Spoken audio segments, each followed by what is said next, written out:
we saw this glow of light, just this kind of a halo of a light, just kind of beaming out. He wanted to tell me about a crash of some sort of craft that had occurred on his ranch. He would wad it up in his hand. When it hit the table, it spread out just like water with no wrinkles. And it looked like there was a hieroglyphic type writing written along the inside surface of the I-beam.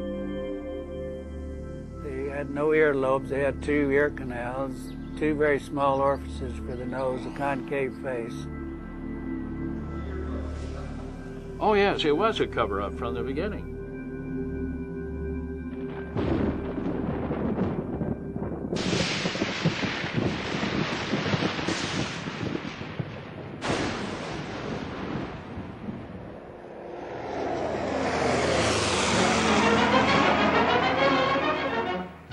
Roswell, New Mexico, 1947. A military town and Air Force base. Home to America's 509 bomb group. A tight-knit community of soldiers and civilians in the heartland of rural America.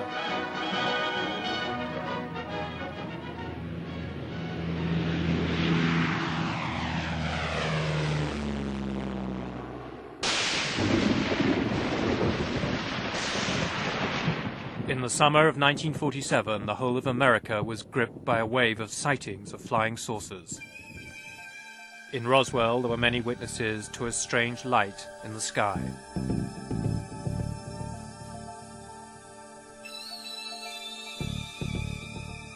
But it was just going in a northerly motion at a pretty rapid speed, but nothing like a falling star or a meteorite. So bright like that, you couldn't look direct at it very long at a time. Then you had to look to the side of it, just like looking into a bright sun. William Woody is 61, a pig farmer who worked for the local bus company in Roswell. He remembers to this day what he saw on the night of the 4th of July, 1947. I was 13 years alive, and that's the first time I'd ever seen anything like that. We got in the old truck one morning and headed north out 285 just to see if we could locate it. Every exit or path off of the highway was blocked off with the military sentries, and said that it was under investigation and nobody was allowed to go either east or west off of the highway.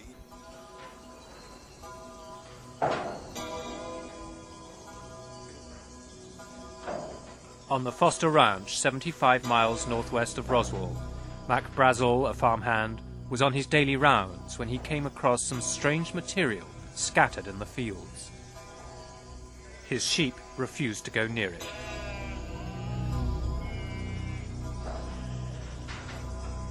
Unable to identify what it was, Brazel travelled 20 miles to show his nearest neighbour what he had found. Loretta Proctor is 83 and still lives on the same ranch near Corona, north of Roswell. She remembers Brazel arriving on horseback with a collection of strange material. He showed us this piece that looked like plastic or wood of some kind, and he said that there was some metallic-looking stuff that when you crushed it, it just straightened right back out. It wouldn't stay crushed. And there was some beams or something that he said had kind of pinkish purple printing on it. Well, we told him it's probably a UFO and he should report it.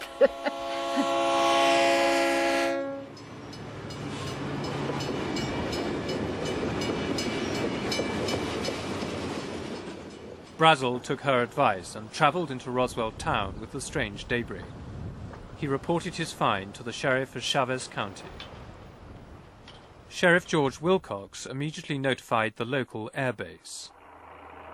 Roswell Army Airfield was home to the 509, America's elite bomb group which had dropped the atomic bomb on Japan. As the only atomic bomb squadron in the world, it was surrounded by the highest levels of security and secrecy. The 509's air intelligence officer was Major Jesse Marcel. he was assigned to investigate the material that the rancher had brought in. Marcel drove out to Brazel's ranch to collect some of the debris. That night, he brought it back to his house to show his wife and son. He came back real late one night, about 2 o'clock in the morning, as I recall, very excited because he woke myself, my mother up, saying they found parts of a UFO or a flying saucer at that time. And he wanted me to see it because it was such of an unusual type of finding. Dr. Jesse Marcel Jr. is himself a pilot, colonel, and state surgeon in Montana's Air Force Reserve.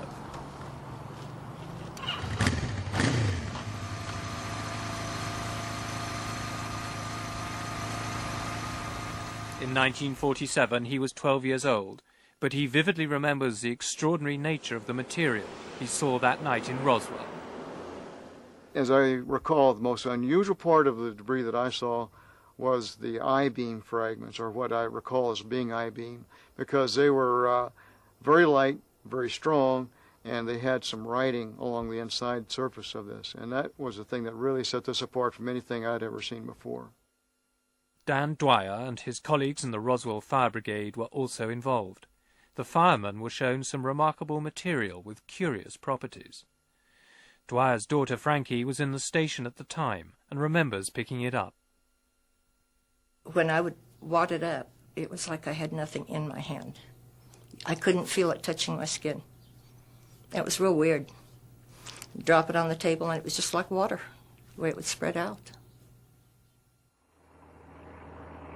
Meanwhile, Major Marcel brought the material he'd recovered back to Roswell Army Airfield.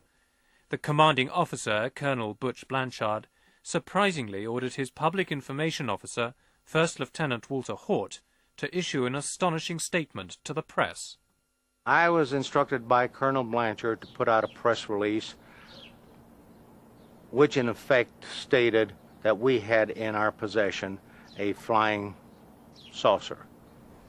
In essence, it said that we have in our possession a flying disc. It was picked up on a ranch, and I can't remember if I said northwest of Roswell, brought into town by Mac Brazel, a ranch foreman, and the material was flown to higher headquarters, 8th Air Force, General Ramey. It was an announcement that stunned the world. The London Daily Telegraph reported that although no details were given of the craft, the Air Force claimed that it was of a flimsy construction, like a box kite. A small town in America had become the center of the world's attention. There was a tremendous amount of excitement because here I am, a little country editor in a small city in New Mexico, talking to Paris and Rome and London and Tokyo, and I can't remember all of them. Spent the whole afternoon on the phone. And I know that my counterparts at the other Roswell paper and probably at the radio stations did the same. But there was a lot of excitement. America was transfixed. Radio networks issued hourly bulletins. This is an actual broadcast of the time. Headline edition, July 8, 1947. The Army Air Forces has announced that a flying disc has been found and is now in the possession of the Army. Army officers say the missile, found sometime last week, has been inspected at Roswell, New Mexico, and sent to Wright Field, Ohio, for further inspection. Russia has demanded UN action to get all... Major Marcel had flown samples of the material to Fort Worth, Texas, headquarters of the 8th Air Force. Here, the story would take a remarkable turn. General Roger Ramey, the commanding officer there, called a press conference in his office. In front of photographers, he invited Major Marcel to display the material he had brought from Roswell. The base duty weather officer was also ordered to attend so that he could give his verdict to the press as to precisely what Marcel was holding in his hands. The general called and said, "Get your ass over here to my office. We got something here we want you to look at." And aye, sir. And he says, "If you've got a car, fine. If you haven't, get one. Get the first means of transportation and get over to my office." And when I saw that, I said, "Is that your flying saucer?" And they said, "Yeah." And I said, "Well, hell no, that's a Raywin target and balloon. And if it isn't," I said, "I'd eat it without salt or pepper. I know what that is." "Are you sure?" Yes, I'm sure. I know what that is. This is what I would like to show you. In here, this is the photograph of the debris that was seen in General Ramey's office at Carswell Air Force Base in Fort Worth, Texas. This is my father holding up what is very obviously parts of radar target with balloon debris. In here you see balsa fragments. You have actually parts of the balloon envelope in of itself, and you have what looks like paper-backed metal foil. And to emphasize this, this is not what was seen on the floor of our kitchen that evening or that late early morning hours in 1947. This is totally different. The implication is that Major Marcel may have been ordered to take part in a cover-up that involved switching the material from Roswell for a common weather balloon. General Ramey and the Air Force now discounted their earlier press announcements that they had found a flying saucer. The story was officially dead. But back in Roswell, those who had reported the original story found that the military were behaving somewhat strangely over what they now claimed was merely a weather balloon. Frank Joyce had been the first to announce the original news of the flying saucer at local radio station KGFL just a few hours earlier. I got a phone call. Well, I got a number of phone calls, but the one that really got my attention was purportedly from the Pentagon. There was a young lady on the line saying, "Colonel so-and-so, this is the Pentagon calling." And this was within a few minutes of it going out on the wire. And the voice on the line says, "Who is this?" I tell him. He said, "You put that story on the air about the flying saucers?" And I mean, his voice was, the type that really conveys menace and power. And I said, "Yes, I did." And he says, "You're going to get in a lot of trouble for this," or made some threatening comment. And I said, "Look, I'm a civilian. You can't talk to me this way. You can't treat me this way. You can't tell me what to do in stories I put on the air." And he says, "I'll show you what I can do." And bang, hung up the phone. And the voice at the other end of the line showed exactly the power that he had to the owner of the radio station. I got a call from Washington from one of the offices of one of the senators saying, "Look, if you put out any stories on this thing, you're going to lose your license. And it's not going to be over a period of time. It's going to be the same day that we tell you that you're off the air." Frankie Rowe, the fireman's daughter who had handled some material, had always regarded the Air Force in Roswell as friends of the town. But an unexpected visit from the military to her home would now cast the Air Force in a sinister new light. He had this club or stick or whatever it was, and he was beating it on his hand. And he would hit it. Every time he would say something, he'd hit his hand. And he said, "I want you to know you were never there." And I didn't understand what he meant, because I said, "Yes, I was." And he said, "No, you weren't." I said, "Yes, I was." And he said, "Can't you get this through your head? You never saw anything. You were not there. You don't know anything." And he said, "This is a big desert out here. We can just take you out in the middle of this desert and no one will ever find your bodies." He said, "You'll be nothing but bones and nobody will ever know what happened to you." And I told him I would not talk about it. If it were not for the threats, the entire Roswell affair could be viewed as nothing more than an embarrassing mistake. But in 1965, Butch Blanchard, now a four-star general, attended a reunion dinner in Roswell, and the incident had not been forgotten.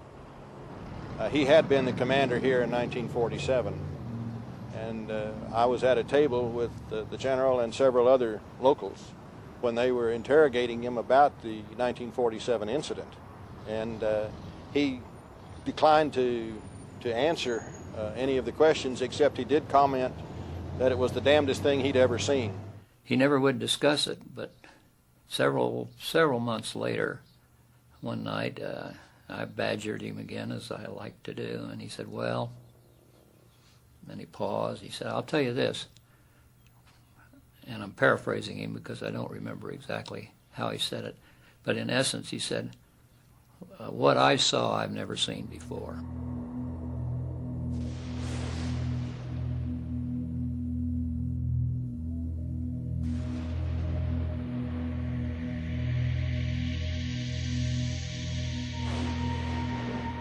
For 30 years, the Roswell incident remained a dark secret. Town and military maintained an uneasy silence.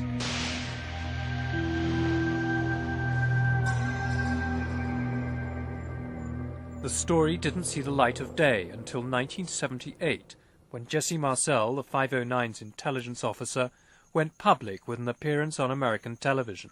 I was amazed as to what I saw. The amount of debris that was scattered over such an area. It took me a while to realize that there's something strange about it. But the more I saw the fragments, the more I realized that it wasn't anything that I was acquainted with. I proved by trying to burn it, it wouldn't burn. I tried to break it, it would not break. If it was something of ours, I'm sure there would be no reason to keep it under cover that long. If it's an alien spacecraft, there's another reason why it would not never be known by anybody here until they found out more about it. I sensed that there was a cover-up someplace about this whole matter. In 1947, General Ramey's chief of staff was Colonel Thomas DuBose. Shortly before he died, he was interviewed on home video. As a retired brigadier general, he is the highest-ranking officer ever to comment on the Roswell incident. It was a cover story. The balloon part of it is the story that's to be given to the press, and that is it, and anything else, forget it. And McMullen, if you ever knew him, if you told him that he wanted to run something, he goddamn sure ran it. He knew every facet of the operation. He's a busybody. He wanted to know what the hell was going on, who was pissing on the sidewalk, and all that sort of thing.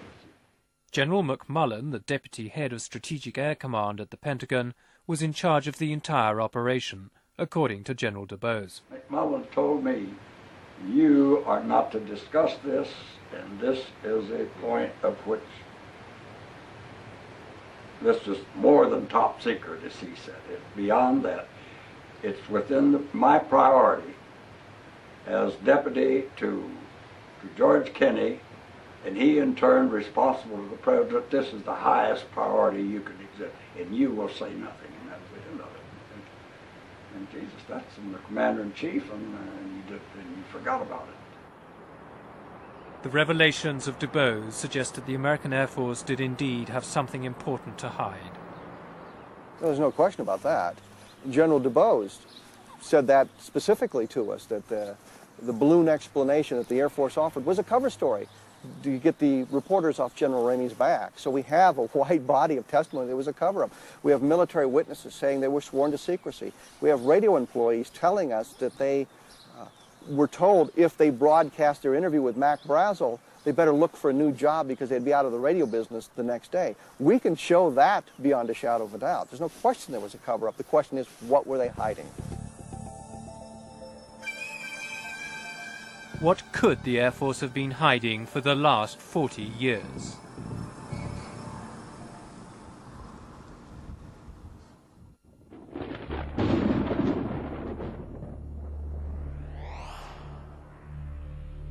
One man who may hold the key to the Roswell mystery is Frank Kaufman. Kaufman claims that in 1947 he was a master sergeant in personnel at Roswell Army Airfield.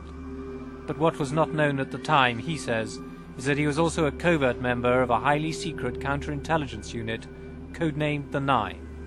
Tonight, Kaufman reveals for the first time what he claims is the true story of the Roswell incident.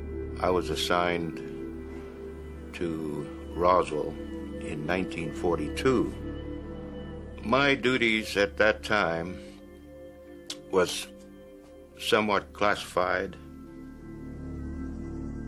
The events that led up to the 1947 incident is rather peculiar because there is a lot of erratic movement on the radar screen, and this called our attention that maybe we better monitor those screens. They sent some of us to Alamogordo, the White Sands, to view the the blips on the screens.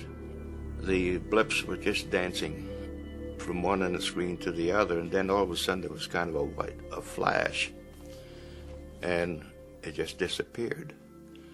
Well, that indicated that possibly maybe a plane or a missile or something just went down. Kaufman says he and his team immediately drove east from Alamogordo, back to Roswell, then towards a location about 45 miles south of the Foster Ranch. And this was late at night. We started to clip some of the wire fence and drove into the area. The terrain was very rough at the time. There was no roads leading into it.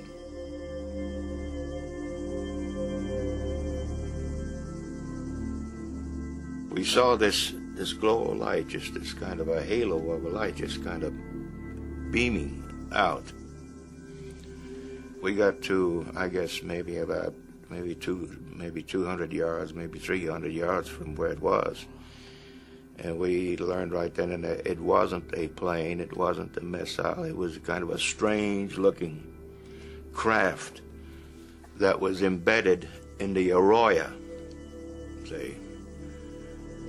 The size of the craft, I would say possibly maybe around 20, 25 feet in length, and it was open and kind of halfway, and one body was thrown up against the wall of the arroyo.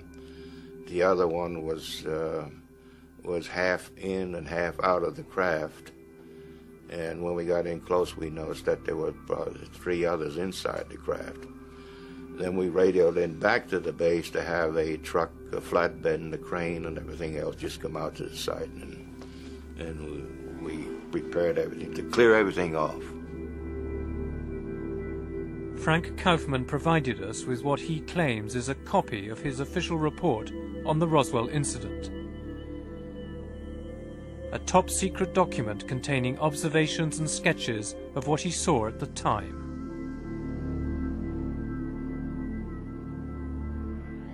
We saw panels of controls. We couldn't make them out. They were writings. We didn't know what it. We couldn't decipher it or anything of that nature. And the underbelly of the craft had a series of cells, quartz-type cells, sort of glass-looking cells, Arctic in shape.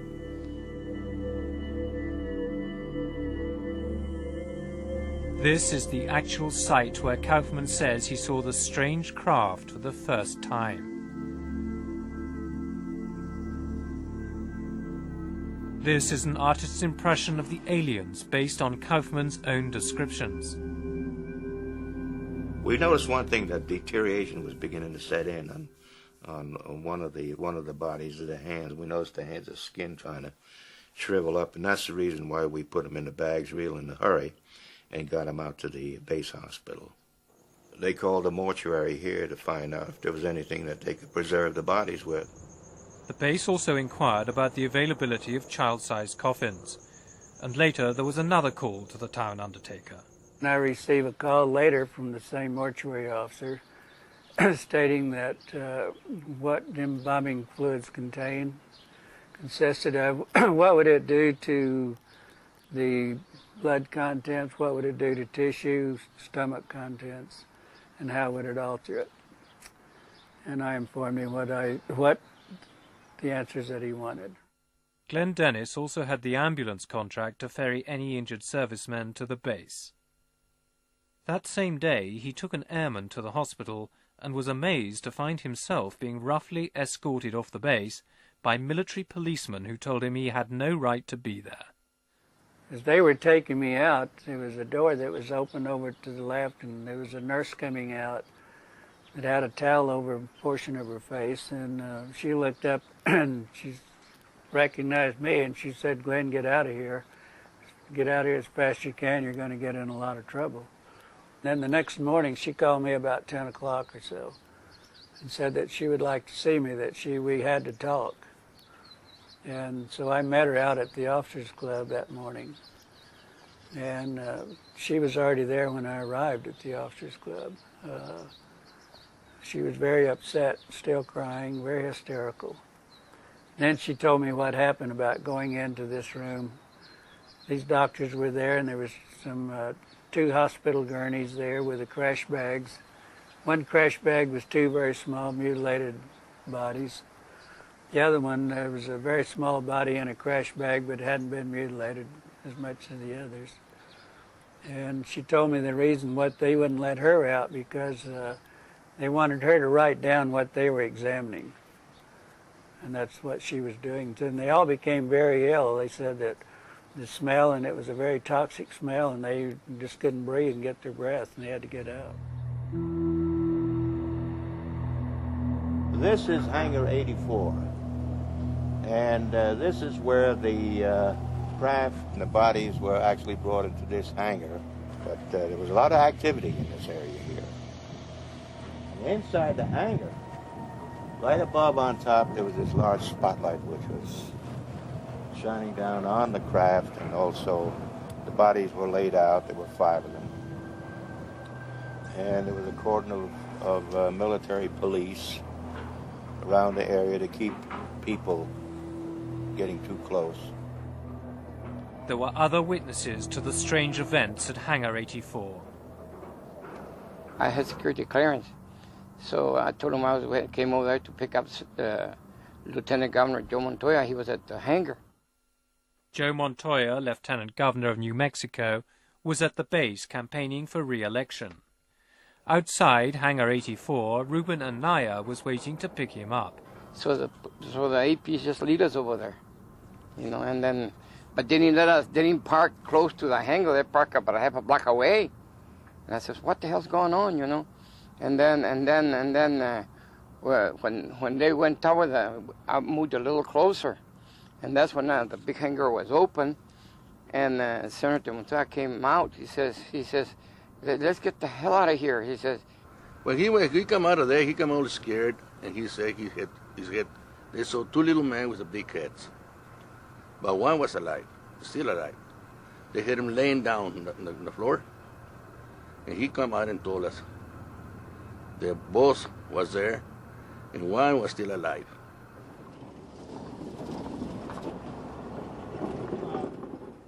There were other witnesses with strange reports of aliens. Fireman Dan Dwyer told his daughter Frankie what he had seen.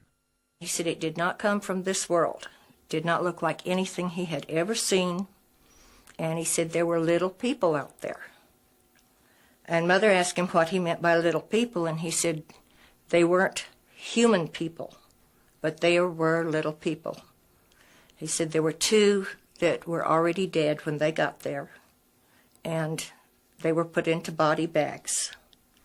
And I don't know if the one that was still alive had put them into the bags or if someone assisted at the time.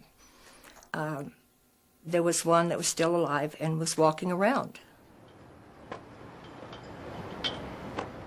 At the sheriff's office, Sheriff Wilcox's wife later told her daughter what had really happened. She said that there was a flying saucer, and that they even found some bodies by it, and one of them was alive, and that the Army, Air Force had come and threatened my father and his family to not mention anything at all about it. According to Frank Kaufman, the debris and bodies were flown to Air Force Intelligence Headquarters at Wright Field, and another consignment was sent to Andrews Air Force Base in Washington. How high did it go? All the way to the president, I was told. President Truman. The fact is, there is no proof, evidence, documentation, physical evidence of any sort to prove that your story is true. That's right. You have to accept it. I mean, you either believe it or you don't. I mean, see. There is no independent evidence to corroborate Frank Kaufman's story. Proving his involvement in clandestine operations, he claims, would be in breach of his military oath.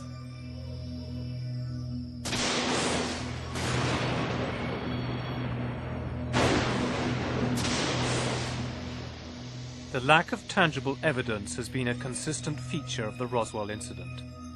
Then earlier this year, sensational film allegedly shot by an American military cameraman appeared in London. Our cameraman says that the crash happened in June. He was sent down to White Sands on the 2nd of June 1947, and that they'd spent a week and a half clearing up the area. He also explains that when they first arrived at the site, the area had been cordoned off, and that no one went anywhere near the vehicle. The ground surrounding the vehicle was hot. He said the creatures were all laying by the side, holding onto these oblong boxes which they wouldn't let go. And after a few hours, when the military moved in, the instruction was to move away all the loose debris and the creatures.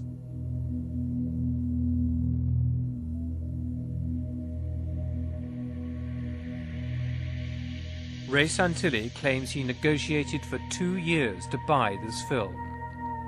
He's the only person who knows the identity of the cameraman who shot it. According to Santilli, the poor quality is explained by the circumstances under which it was photographed. When he tells you that the camera had no zoom facility, when he tells you that he was wearing the same outfit as the surgeons, and when he says that these cameras had a fixed focus, and that when they moved in, then there was no way of controlling the focus, and it was possible. He was steaming up inside the costumes, and he was trying to operate the camera to the best of his ability. You just have to accept it.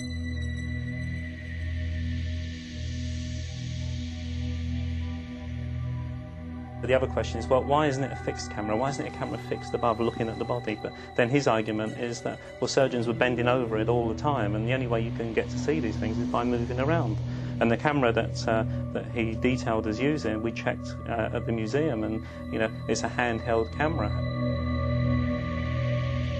Despite repeated requests, Ray Santilli has been unable to arrange a meeting between us and the cameraman.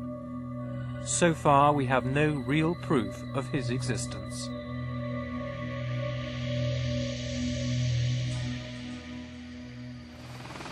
The American Air Force categorically denied the existence of spacecraft and aliens, but mounting pressure from the public and a determined congressman forced the Pentagon to launch their own investigation.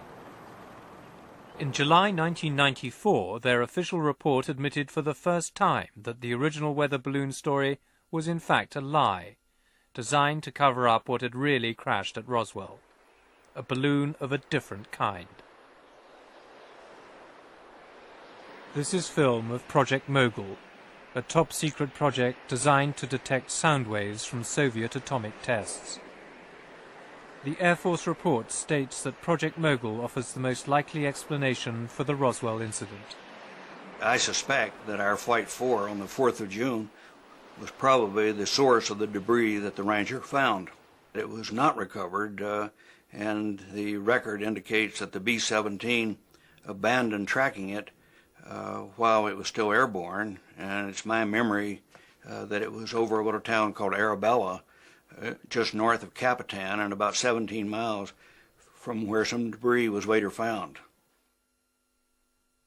Curiously, an examination of the actual flight logs of the time reveals that there is no record of the existence of Flight Number 4 on the 4th of June. The one the Air Force claims explains the Roswell incident.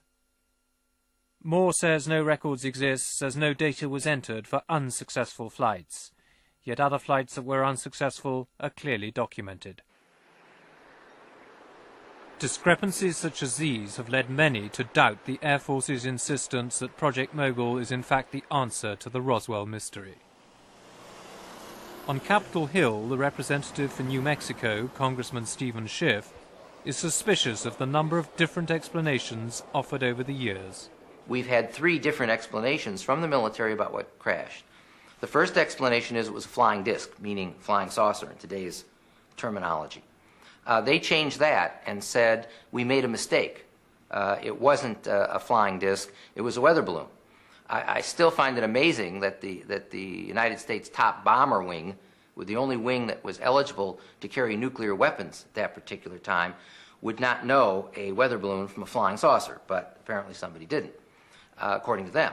So we then had the second explanation that this was a weather balloon, and we now have the third explanation that this was part of a highly classified radiation detection experiment. So we have 3 separate explanations as to what crashed, but no dispute that something crashed. If it wasn't a balloon, what did crash at Roswell? A flying saucer or something else? And how does the controversial Alien film relate to the Roswell mystery? New Mexico is the most secret state in the Union. Historically, its deserts and skies have been the center for more highly classified and secret scientific projects than any other place on Earth. The suspicion is that some strange top-secret military experiment could lie behind the Roswell mystery.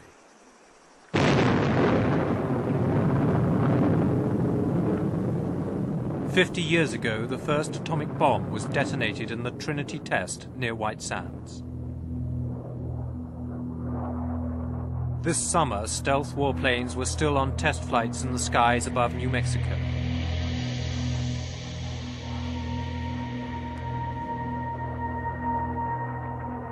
And almost half a century earlier, their predecessor, the Flying Wing, was also seen in these skies.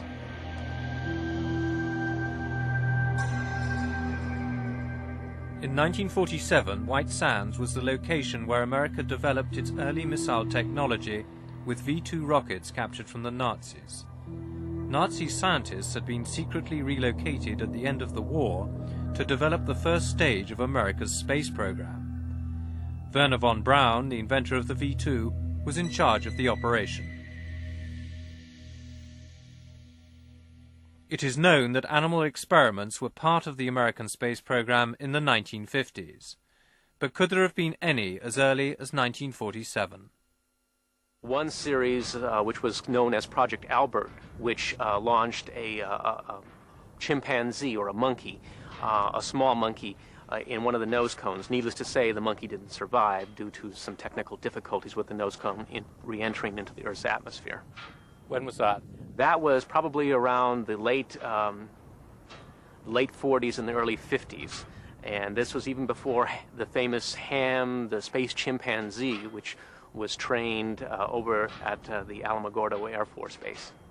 Could it have been as early as 1947? Probably around 1947. I know that Project Albert began with, I believe, V2 number 47. Our investigation reveals for the first time that animal experiments may have been conducted much earlier than was previously thought. If so, then could the Roswell incident have been some highly secret experiment that went catastrophically wrong? Is it possible that a V-2 rocket with animals on board could have gone astray and may account for the descriptions of bodies and strange debris offered by so many witnesses at Roswell?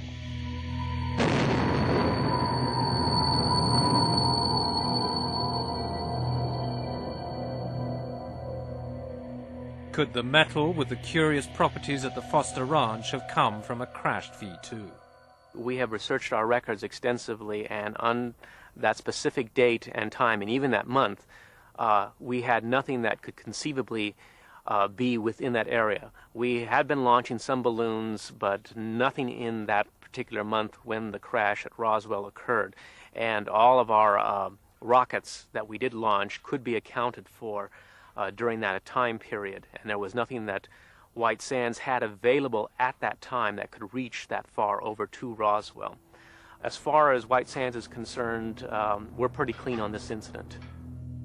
If the military authorities are to be believed, the records rule out the possibility of a crashed V-2. But the military admitted lying before to cover up something more secret. It is this possibility which leads many to believe that the cover-up continues. And according to Ray Santilli, the cameraman of the alleged alien autopsy seems to offer a tantalizing clue. They're not alien creatures as far as he's concerned. He just calls the creatures freaks all the time. He says they've got no reason to be here, and he says he doesn't know what they are. Our cameraman's a very religious guy. He just refuses to believe. And he was there at the time, he saw everything that happened, but he refuses to believe that these are extraterrestrials. He just says that, you know, it's just some goddamn experiment, and that's it. You know, he just calls them freaks. You have to remember, this is a cameraman that was there at White Sands, with the Trinity experiments as well. It appears that lots of weird and wonderful things happened at that time. As well as the autopsy, there is footage of strange debris, allegedly recovered at the site of a crashed space vehicle. Whatever the Santilli film represents, there is no question it demands serious investigation. These symbols bear some resemblance to actual letters. V-I-D-E-O, video.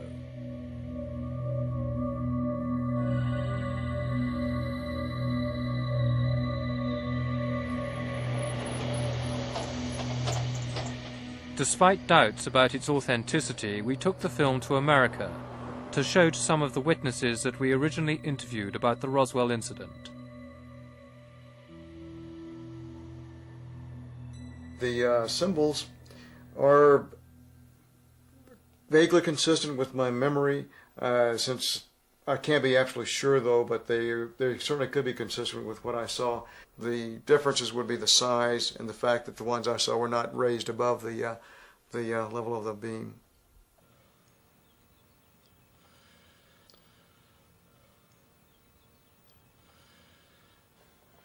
I'm trying to count the fingers in there. There was 6.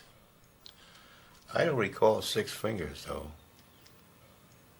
I don't know. It could. I won't swear to it, John. I don't recall those 6 fingers though. To be honest with you, it doesn't look too close to the Roswell incident.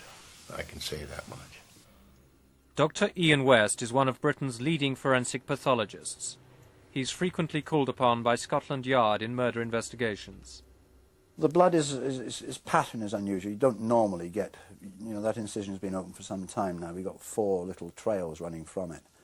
Although we have a number of quite distinct linear trails, dark trails, which look like blood trails, they're not of the nature that I would expect to see at a post-mortem. I would see some more smearing, some more irregularity in the blood loss from the margins of the incision.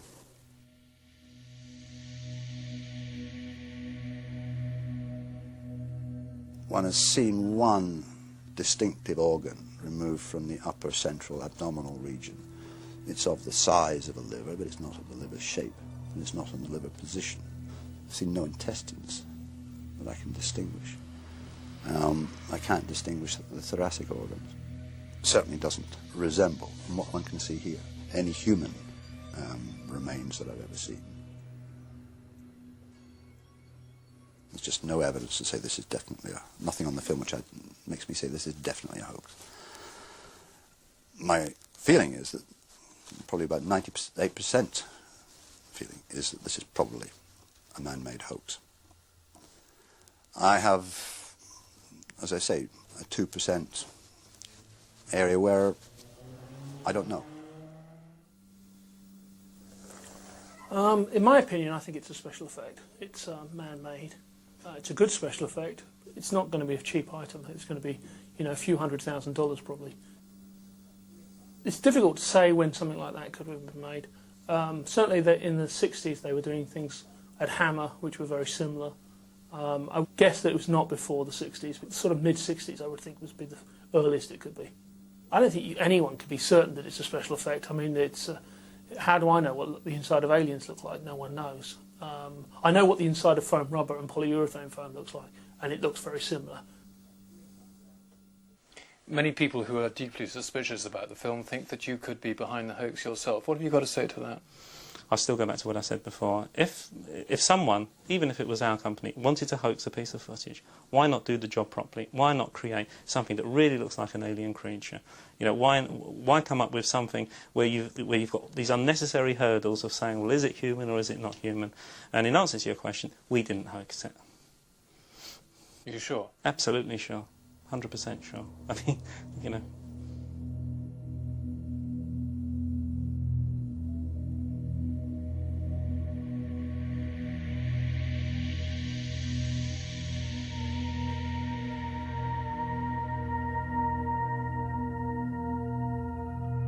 As of this moment, there is no conclusive evidence to prove that the film is either genuine or a hoax. Establishing its provenance is a critical factor in moving the Roswell mystery closer to resolution.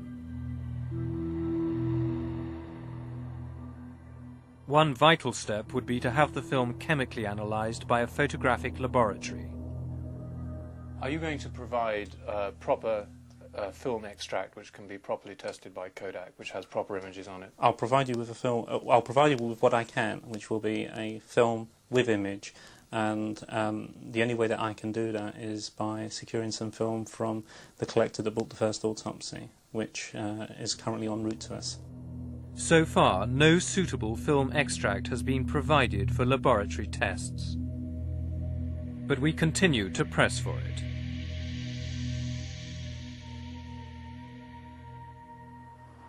Back in Washington, the search for tangible evidence of what happened at Roswell has continued on a different front. The issue is providing to the public whatever records may still exist, if any, and there may not be any, but if any, on the Roswell incident, so people can make their own determination. That is the mission that I discussed with the General Accounting Office. The General Accounting Office is a powerful body which oversees government operations. They have been investigating government agencies to establish if there are any official records of the Roswell incident.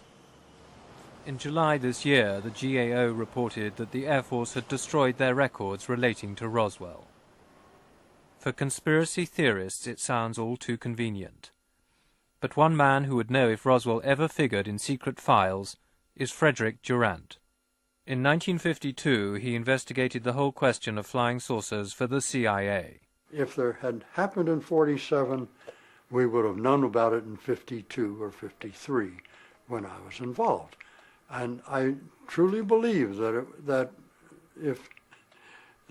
we had the best information available in the intelligence community, including the White House and the National Security Council. And the investigation would certainly have, in fact, it was not even considered in the Blue Book because it was meteorological balloon wreckage. But you are absolutely convinced that what you have told us, what you saw, and that is 100% accurate? I am absolutely 101,000%. It's the truth. The whole truth and nothing but the truth? That's right. As Ripley would say, believe it or not. For nearly 50 years, the Roswell incident has defied all attempts at rational explanation. In the world of UFO mysteries, it has become the most celebrated of them all. In the absence of any physical evidence, it all comes down to a question of faith. In the course of our investigation, we have encountered a wilderness of fact and fantasy. Credible witnesses relate incredible tales with apparent sincerity. Incredible characters make outlandish claims that cast grave doubt on their own rationality.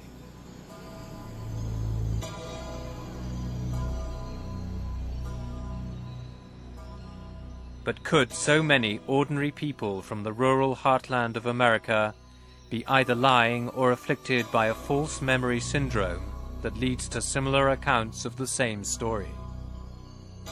Basically, I think you'll find that the people who are telling you these stories are very ordinary Americans.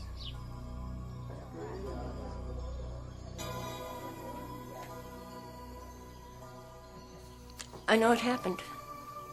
I know it was real. The threats were real.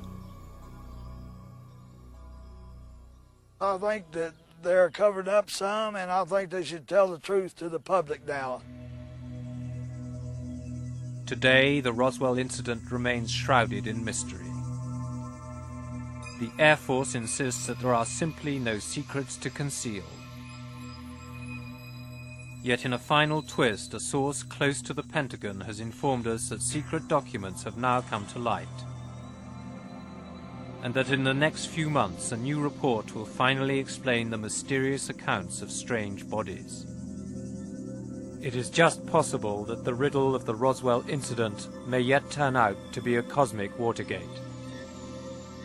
General Ramey describes the object as being of flimsy construction, almost like a box type. He says that it was so battered that he was unable to determine whether it had a disc form, and he does not indicate its size. Ramey says that so far as can be determined, no one saw the object in the air, and he describes it as being made of some sort of tin foil. Other Army officials say that further